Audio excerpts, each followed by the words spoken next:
Basic ज्ञान coaching classes में आप सभी का बहुत बहुत स्वागत है।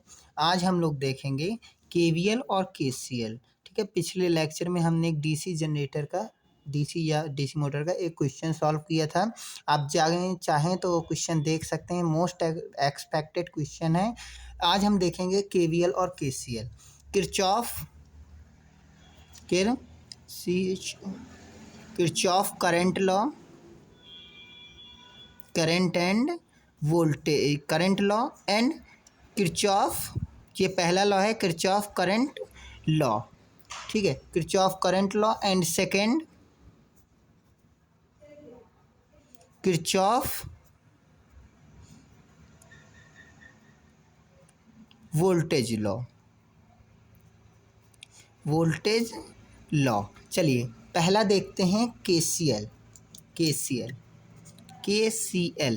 केसीएल का सीधा सीधा नियम होता है कि किसी भी बिंदु पर आने वाली धाराओं का कुल योग शून्य होता है। इसका आप कथन देख लीजिए, फिर मैं समझा दूंगा। किसी भी बिंदु पर, किसी भी एक बिंदु पर आने वाली और बिंदु से बाहर की ओर जाने वाली कुल धाराओं का योग शून्य होता है। ठीक है, या कुछ धाराओं का कुल योग, मतलब कि यदि आने वाली और जाने वाली धाराओं का मान बराबर होता है। या हम इसको इस तरह भी समझ सकते हैं कि किसी बिंदु पर आने वाली और जाने वाली धाराओं को यदि कुल जोड़ दिया जाए तो उसका योग शून्य होगा। जैसे कि मैं एक उदाहरण देता हूं, जैसे ये हमारे पास एक बिंदु है। ठीक है, ये एक बिंदु है ए। अब ए पे बहुत सी धाराएं ऐसे ऐसे आ रही हैं। अब हम माने कि यदि ये वाली धारा I1 आ रही है, I2 आ रही है, ठीक है, और ये वाली जा रही है। ठीक है, ये हो गई I3, ये हो गई I4।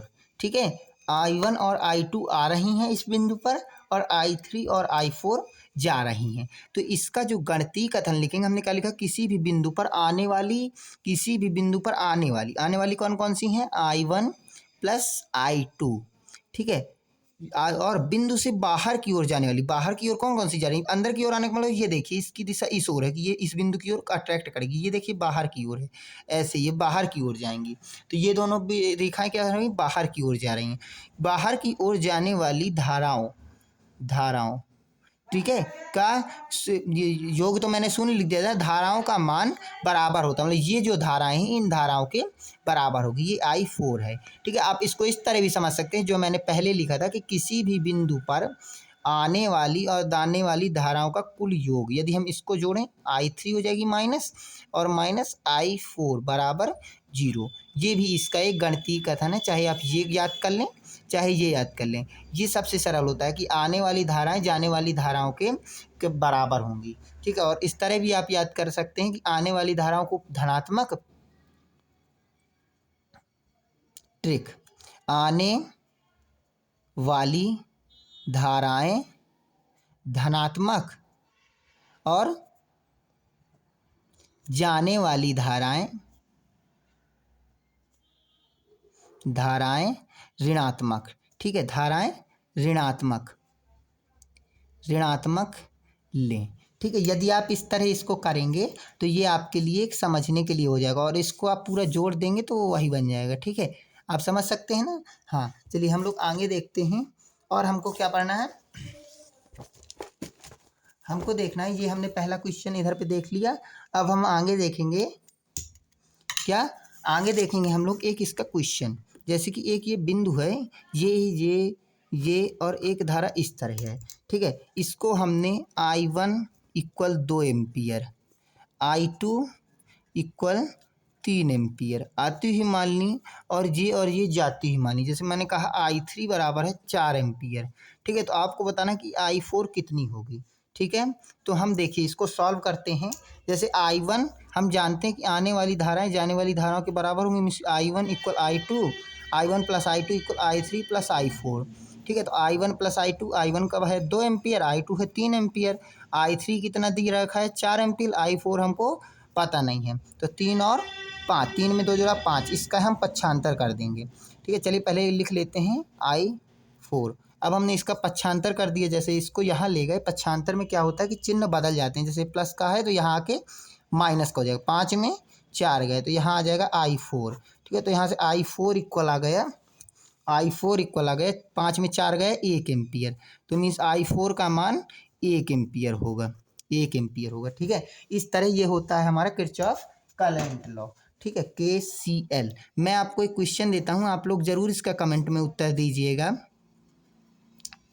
जैसे I1 है, यह आती हुई धारा है, आप इसको कुछ भी एज्यूम कर लीजिएगा खुद से।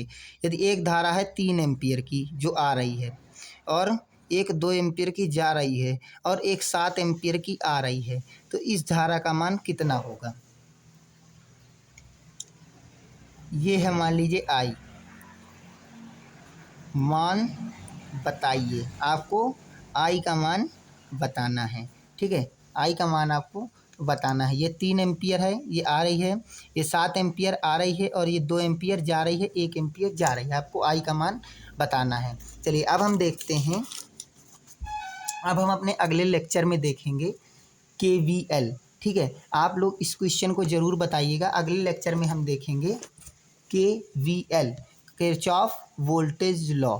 ठीक है, ये हमारा पहला लेक्चर हो गया इसका KCL। ठीक है, किसी बिंदु पर आने वाली धाराओं का कुल योग जाने वाली धाराओं के कुल योग के बराबर होता है। फिर हमने एक क्वेश्चन देखा इसका, ये वाला, आप मुझको इसका उत्तर दीजिएगा। Thank you. वीडियो अच्छा लगे तो लाइक शेयर और सब्सक्राइब कीजिए और चैनल पर बने रहिए। Thank you.